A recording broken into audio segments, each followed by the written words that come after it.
सिंधिया बने बीजेपी की गले की हड्डी। कांग्रेस के नेता पूर्व नेता ज्योतिरादित्य सिंधिया को तोड़कर बीजेपी ने भले ही सरकार बना ली हो, पर अब सिंधिया बीजेपी की गले की हड्डी बन गए हैं। इन दिनों पार्टी जमीनी स्तर के सर्वे के बाद कार्यकर्ताओं को साधने में लगी है, पर सबसे अधिक नाराजगी सिंधिया के इलाके से ही आ रही है। ये उस स्थिति में है जबकि केंद्रीय मंत्री नरेंद्र सिंह तोमर और प्रदेशाध्यक्ष वीडी शर्मा दोनों ही ग्वालियर चंबल संभाग के हैं। दरअसल बीजेपी ने अपने वरिष्ठ नेताओं को प्रदेश भर में कार्यकर्ताओं के साथ बैठक कर फीडबैक लेने के निर्देश दिए थे। उसी के आधार पर पार्टी आगे की रणनीति बनाने जा रही है। इस सर्वे में सबसे अधिक नाराजगी सिंधिया गुट के लोगों के प्रति नजर आई। ये वे नेता हैं जिन्होंने जिंदगी भर बीजेपी के खिलाफ राजनीति की थी। अब वे भले ही बीजेपी में शामिल हो गए हों, पर उनकी अभी भी बीजेपी के कार्यकर्ताओं से पटरी नहीं बैठती। वे बीजेपी के कार्यकर्ताओं में उसी समय नजर आते हैं जब सिंधिया मंच पर होते हैं। इन नेताओं के कारण बीजेपी के पुराने कार्यकर्ताओं की उपेक्षा हो रही है, जबकि ग्वालियर चंबल संभाग में संघ और बीजेपी शुरू से ताकतवर रहे हैं। दूसरी तरफ शिवराज सिंह की वर्तमान सरकार में जिन नेताओं पर भ्रष्टाचार के अधिक आरोप लग रहे हैं, वे भी सिंधिया समर्थक मंत्री हैं।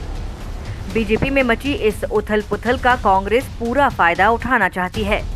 इस काम का जिम्मा पूर्व मुख्यमंत्री दिग्विजय सिंह को दिया गया है। सिंधिया के जाने के बाद जो संगठनात्मक कमजोरी पार्टी में आई है, वे उसे ठीक करने में लगे हैं। जिन सीटों पर पार्टी के पास ताकतवर उम्मीदवार नहीं है, उन सीटों पर कांग्रेस बीजेपी के नाराज नेताओं को साधने की कोशिश कर रही है। बीजेपी सूत्रों का कहना है कि प्रदेश कोर ग्रुप की बैठक में नाराज कार्यकर्ताओं को लेकर जो फैसला होगा, उसके आधार पर एक्शन होगा। अभी तक इन नेताओं की जितनी भी बैठकें हुई हैं, उनमें मुख्य रूप से मंत्रियों और विधायकों द्वारा उपेक्षा करने की शिकायतें हो रही हैं। सबसे ज्यादा नाराजगी केंद्रीय मंत्री ज्योतिरादित्य सिंधिया के प्रभाव वाले जिलों में हो रही है। यहाँ पूर्व संगठन मंत्री माखन सिंह कार्यकर्ताओं के साथ बैठकें कर रहे हैं। जानकारों का कहना है कि चुनावी साल में भी कार्यकर्ताओं में कोई उत्साह नहीं दिख रहा है। उनमें हमारी सरकार जैसे इमोशन का अभाव है, जिससे स्पष्ट संकेत मिल रहे हैं कि चुनावी जंग में बीजेपी को मैदानी जमावट में मुश्किलें आ सकती हैं। ऐसे में प्रदेश में संभाग स्तर पर बैठकें कर रिपोर्ट तैयार करने की जिम्मेदारी 14 नेताओं को दी गई है।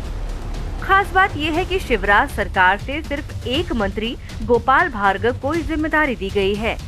उनके अलावा इस सूची में केंद्रीय मंत्री नरेंद्र सिंह तोमर सहित अनुभवी नेताओं को जिम्मेदारी सौंपी गई है। इन नेताओं को उनका क्षेत्र छोड़कर अन्य जिलों की जिम्मेदारी दी गई है, ताकि असंतुष्ट खुलकर बात कर सके। यही वजह है कि ये नेता पूर्व नगर पालिका अध्यक्षों, पार्टी की जिला इकाइयों के पूर्व अध्यक्षों, पूर्व विधायकों, पूर्व सांसद, पूर्व संसद सदस्यों और अन्य लोगों के साथ 1-to-1 चर्चा कर रहे हैं। बता दें कि पिछले महीने भोपाल प्रवास के दौरान राष्ट्रीय अध्यक्ष जेपी नड्डा ने कोर ग्रुप की बैठक में सरकार के कामकाज पर तंज भी कसा था। उन्होंने कहा कि तंत्र पर विश्वास कम किया जाए, कार्यकर्ता पर विश्वास करना ज्यादा ठीक है। नड्डा ने ये भी कहा था कि चुनाव नजदीक आ रहा है, 5 महीने का इलेक्शन ब्लूप्रिंट जल्दी से बनाया जाए, उसी के हिसाब से आगे काम करो। ध्यान रहे कि इसमें सभी की भागीदारी रहे। बैठक में जो तय हो उसे तत्काल क्रियान्वित करें। हर रोज क्या करोगे, इस पर काम होना चाहिए। बताया जाता है कि सिंधिया के गढ़ में डैमेज कंट्रोल करने के लिए बीजेपी संगठन के वरिष्ठ नेता व पूर्व संगठन महामंत्री माखन सिंह ने बंद कमरे में नेताओं के साथ बैठक की है। इस दौरान नेताओं से कहा गया कि पार्टी में एक-एक कार्यकर्ता का अपनी अपनी जगह महत्वपूर्ण स्थान है। हमें आपसी सद्भाव बढ़ाकर मनमुटाव दूर करना चाहिए, जिससे आगामी चुनाव में पार्टी के अंदर कोई भी कार्यकर्ता गुटबाजी ना कर सके, और इसीलिए वे आप सबके बीच आए हैं। इस बैठक में सिंधिया को हराने वाले डॉक्टर केपी यादव भी मौजूद रहे। सिंधिया समर्थकों की टकराव की खबरें आती रही हैं। केपी यादव भी खुले मंचों से बिना नाम लिए ज्योतिरादित्य सिंधिया पर तंज कसते हुए नजर आते हैं। बैठक में बीजेपी विधायक की सदस्यता के खिलाफ कोर्ट जाने वाले पूर्व विधायक लड्डू राम कोरी भी बैठक में शामिल हुए, जो अपनी ही पार्टी के विधायक की सदस्यता खत्म करवाने पर तुले रहे हैं। बहरहाल 2023 का चुनाव बीजेपी के लिए इसलिए भी महत्वपूर्ण है क्योंकि यहां से निकलने वाली हवा से ही तय होगा कि 2024 के चुनाव में मोदी सरकार फिर बनेगी या विपक्ष उन्हें सत्ता से हटाने में कामयाब होगा।